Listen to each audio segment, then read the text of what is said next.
Welcome to Aaron's review, and in today's video I want to talk more about the Cupid Obravo.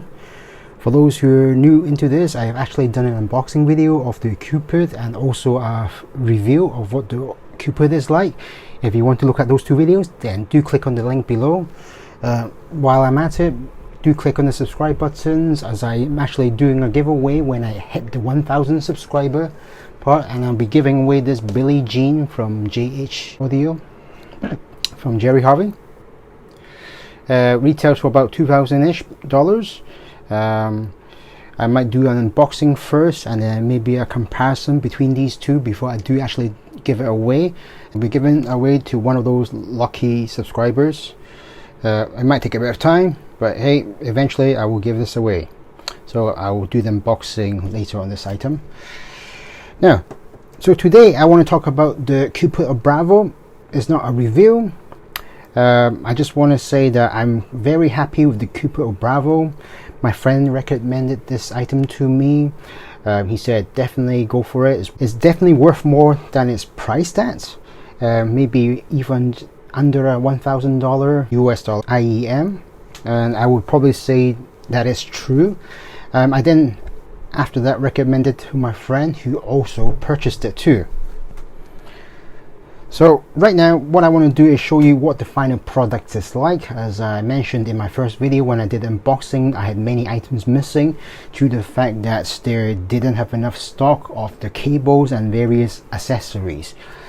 So here we did get that last time, the pouch.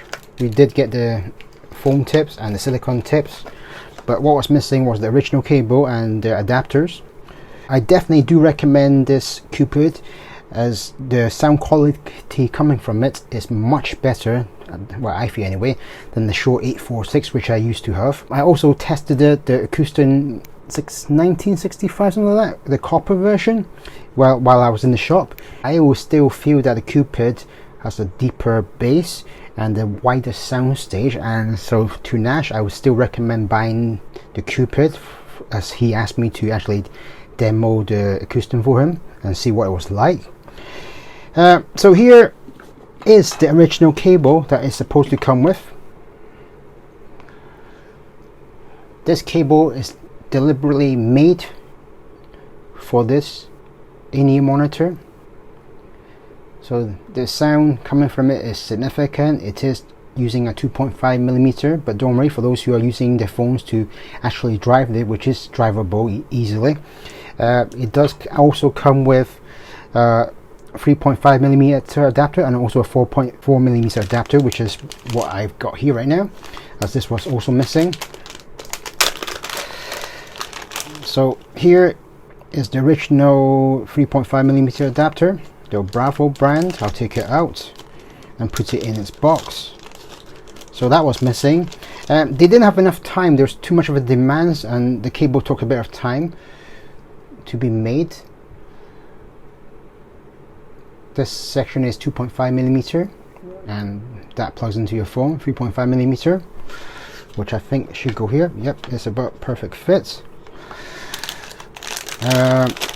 Here is the cable that it came with when I first got the Obravo Cupid. It is 3.5mm. It is a soft fabric cable, but definitely this cable is much superior. But hey, this is extra, roughly a free cable. I think roughly this probably retails about 400 to 500 Hong Kong dollars, so you're getting this extra for free. The retail price of this item in Hong Kong is 2,800. Now after that you have to negotiate to see what price you can get. If you purchase it from the US, I think about 300 US dollars roughly. That's what I've heard from people who've contacted me about where to buy this. I've got this as well, a strap, you know, just to wrap around some things.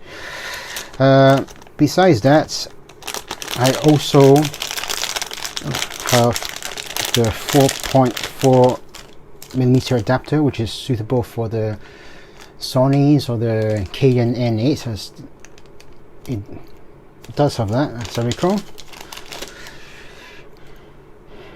There we go. Obravo 2.5mm this side, 4.4 millimeter for the Sony's.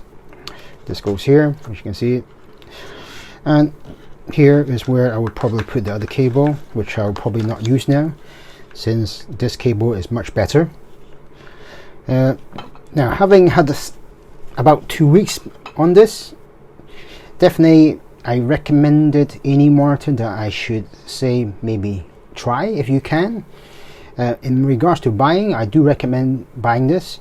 It is much better than the Shure 846, as I feel. Definitely a bigger sound stage. You're able to hear the instruments more clearly, and also the bass is definitely much deeper. Not as deep as the Empire Ear Legend X, but you definitely are able to feel it, and that's what I like about this. Also, the reason I like this is the fact that it is quite compact and small and fits right inside your ear, so it will not protrude out like my other any monitors I currently own. So yes, definitely I do recommend it. You are getting more than you're paying for, I feel. I think in order to get something of this sound quality, you're probably paying about, as my friend suggested, maybe around $800 US. That is in comparison to an IEM of that level. It is made of brass, so there is a bit of weight, unlike the Shure 846, which feels plastic. It is prone to scratches, but hey, obviously since I'm using it daily, it will happen, of course. And also, as I mentioned, the cable is not MMCX, it's CU-MMCX, so that is a slightly different cable as well, so you need to note about that. As I mentioned, one thing I didn't like was the fact that it doesn't come with a case. This case is actually my own, so it's not actually, did not come with the item. But generally, I still do recommend it. A fantastic any monitor, one that you should try and probably listen to. Anyway, that's all for now. Hit the subscribe button, and I'll see you again in the next video. Thanks for watching, guys.